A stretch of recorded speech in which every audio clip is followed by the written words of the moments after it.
Bien le bonjour à tous. Alors, je suis nouveau sur YouTube, donc je suis là pour vous présenter un petit CB500 que j'ai acheté d'occasion il y a très peu de temps. Je suis en train de passer mon permis A2 actuellement. Et du coup, je suis en train de, entre guillemets, la remettre en état, même si elle était déjà plutôt bien, hein, bien propre. Pour son âge, pour 1998, elle est quand même en super état. Il y aura les pneus à changer, les amortisseurs sont commandés.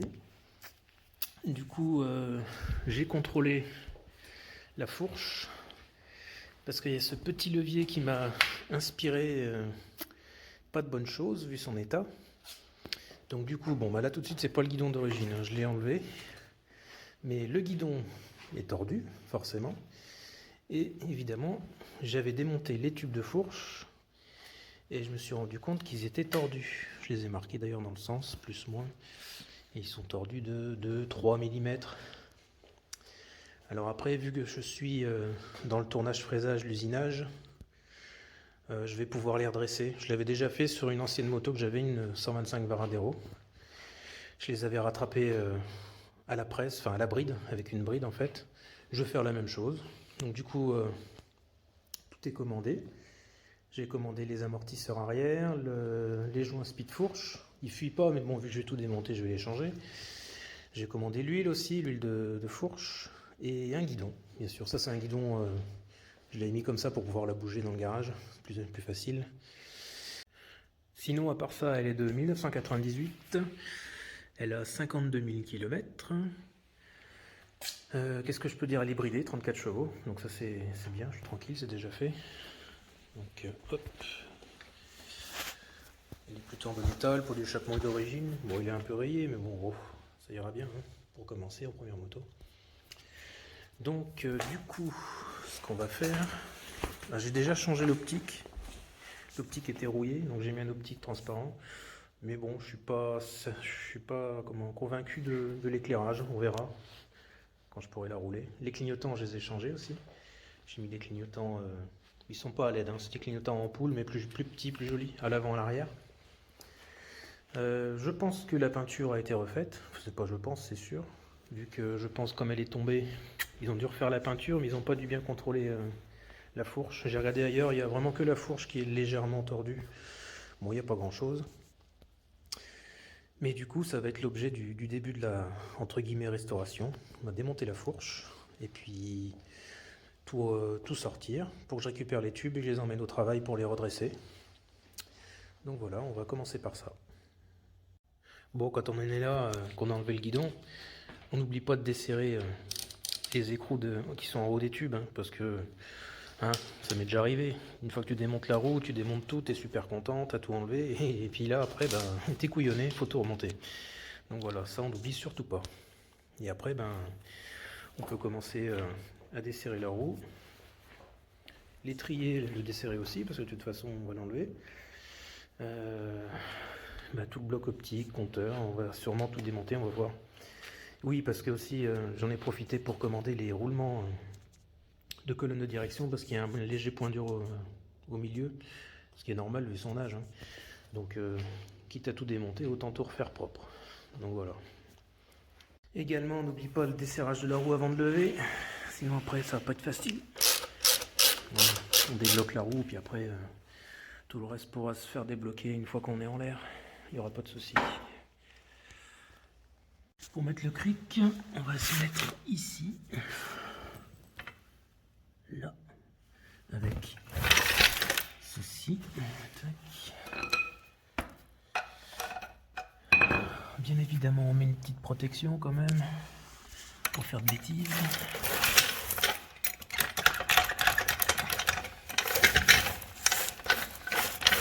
Alors, on vise bien comme il faut.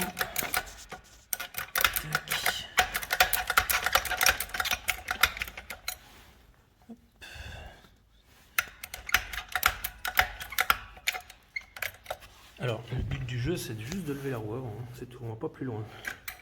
Dès que l'arrière touche le sol, on s'arrête.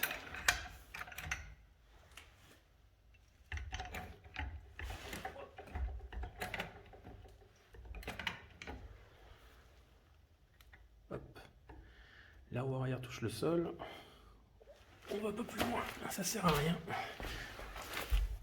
Elle touche le sol, c'est parfait. Donc maintenant on peut continuer, on enlève la roue, l'étrier de frein, le garde-boue, et puis on remonte au fur et à mesure. Petit changement, le cric, il a des fuites. Donc il descendait, je voyais la moto qui descendait tout doucement. Donc du coup, ce qui est de toute façon logique, hein, on ne travaille pas avec un cric hydraulique, on se met en sécurité. Donc du coup j'ai mis une chandelle, comme ça la roue est libre et je suis sûr que ça ne bougera pas. Donc on peut continuer à partir de maintenant. Donc du coup, une fois qu'on a enlevé la roue, le garde-boue qui tient par 4 vis, l'étrier de frein qui d'ailleurs va avoir une petite remise au goût du jour, un petit peu de nettoyage, la couleur est pas trop mal, on va le nettoyer bien propre. Donc on desserre les deux écrous, celui-ci et celui-ci. On desserre mais on débloque pas, pour pas qu'ils tombent bien sûr, les tubes. Et une fois qu'on en est là, on desserre, on retient le tube, et puis on le retire. Allez, c'est parti. Alors le premier est retiré, on va faire le deuxième, s'il veut bien descendre tout seul. Un peu plus dur celui-là. Allez, viens là mon copain. Voilà, il arrive. Hop. Il se laisse pas faire celui-là. Moi, je regarde si